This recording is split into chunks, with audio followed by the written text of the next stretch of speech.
So I was in Gloucester, Massachusetts recently with some amazing people.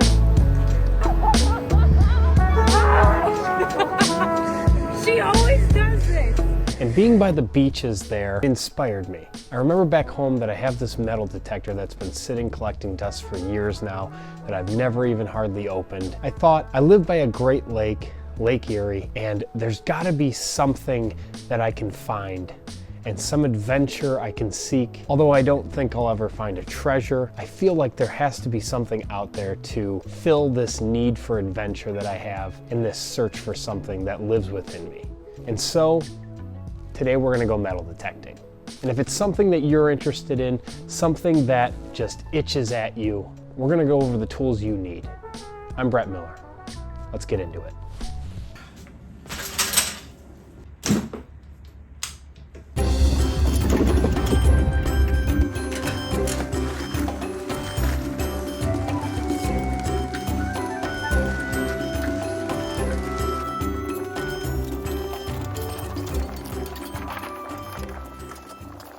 So everything that we're going to be using today is linked down below through my Amazon affiliates page. First things first, I'm sure that you saw is this awesome trailer I have here. I've used this thing for years now for fishing, but it is multi-purpose. Anytime you have a bike, or you don't even need a bike, because you can detach it really quick, or you can just take it where you need to, and it carries a ton of stuff. It's a really big tote in there, which is removable, and you can see I have my bucket, a metal detector off the back. I did put the fishing rod holders on the back there. Those are aftermarket. I just bolted them to the frame, and it just works out to bring my rods with me. And then I put some dividers in here just to make it more storage friendly and to separate some parts so they're not just rattling around in there so much. This thing is absolutely perfect for metal detecting.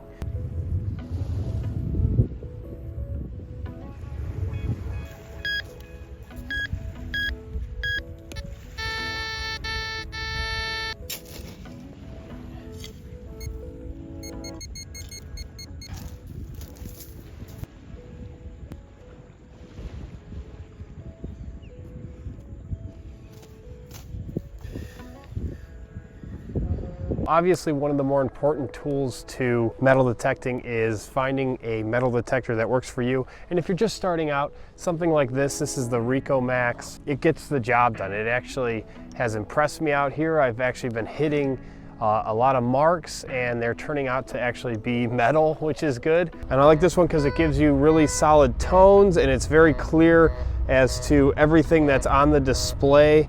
But like anything else, there is a learning curve, so it might be a little frustrating at first, but just keep at it and keep learning about it and keep trying out your instrument in order to gain more knowledge on it, and I think it'll help you enjoy it more.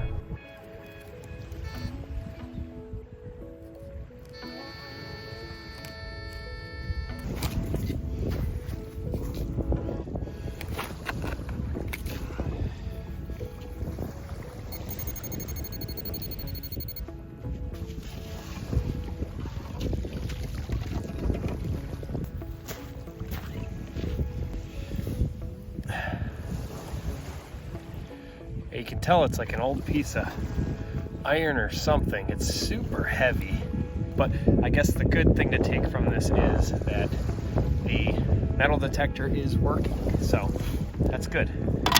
One of the best tools to have out here if you're metal detecting is a bucket, and this Yeti bucket that I'm sitting on is probably the best bucket you can buy. It does cost a little bit, but you can use any bucket, honestly. But I love this one because I use it for fishing. I can use it for a multitude of things, and you can get this lid that is just really great on it. It kind of waterproofs the inside of the bucket, so it protects all of your tools that I can throw in here. And you know, it keeps everything waterproof, and it also acts as a seat for the bucket if you need to ponder life or watch the ducks or what have you out here. That is definitely a must-have accessory, I would say, if you're gonna get this bucket specifically. But let's go over the tools I keep inside the bucket while I'm metal detecting. First and foremost is this shovel and scoop. Very cheap, very affordable, kind of just a hard plastic, but nothing special. But the nice thing is it hooks right onto my bucket here, and it's just kind of nice because I can drop my shovel right into there, and it just kind of stays there, and I can go metal detect, and as soon as I need it, I can just grab this out really quick, or take this off of here, and my tools are very accessible when I just hook them on there. If things get a little more serious, I do have this kind of metal spade if I need to dig a little deeper or what have you. Next, probably the most important tool is this pinpointer.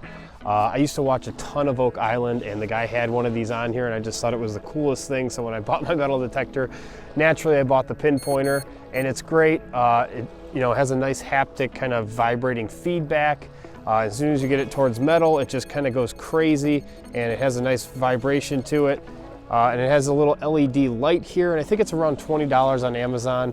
Very cheap, and it also just works, which is great. For $20, this thing just works, and it's awesome. And lastly, I just brought another metal spade again, just in case the ground was really hard down here. It is December, but really you don't need a ton. You can go get away with something as simple as this. Obviously, this isn't gonna work if you're digging in fields, but by the sand here, very, very cheap hobby to kind of get into. So definitely check out those tools in the links down below.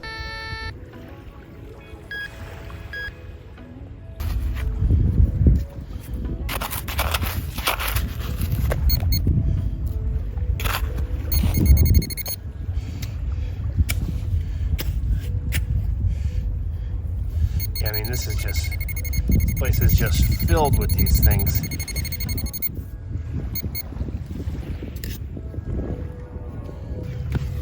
If anybody out there knows what this stuff is, it feels like a rock. You can see there's some rust into it.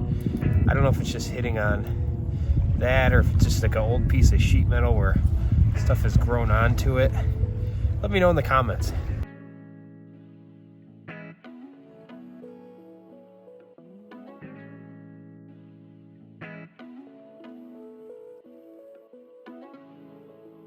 I found a few spots that I want to try digging because they don't have that normal signal that I've kind of been getting.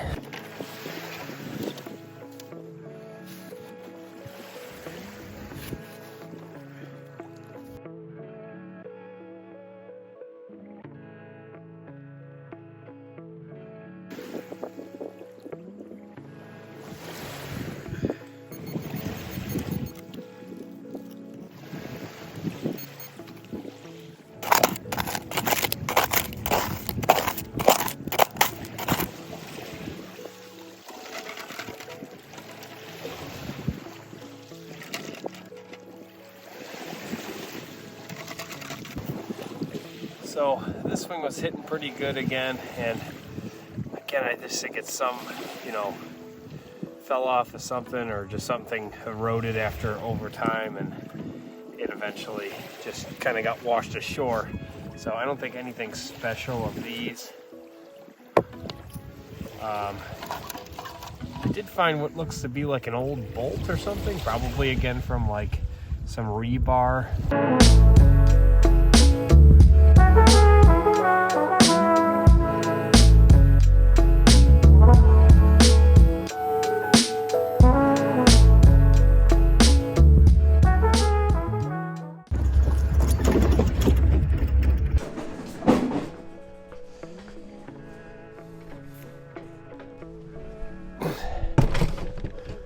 So those are the tools you need if you want to start metal detecting today. If you have any questions, put them in the comments below for me. Everything that we use today is linked down below. It's fairly inexpensive, but I don't think you need the best of the best if you want to just start out and see if you enjoy it. But everything, for its price worked so well today. I was genuinely surprised and happy that it worked so well for, the price I paid for it.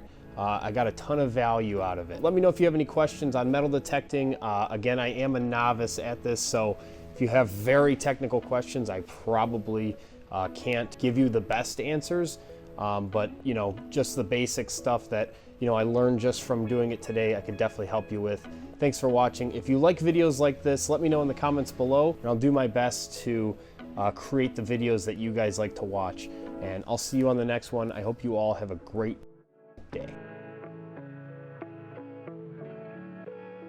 Starting out with item number 1 here, it looks like it's like an old bolt or something.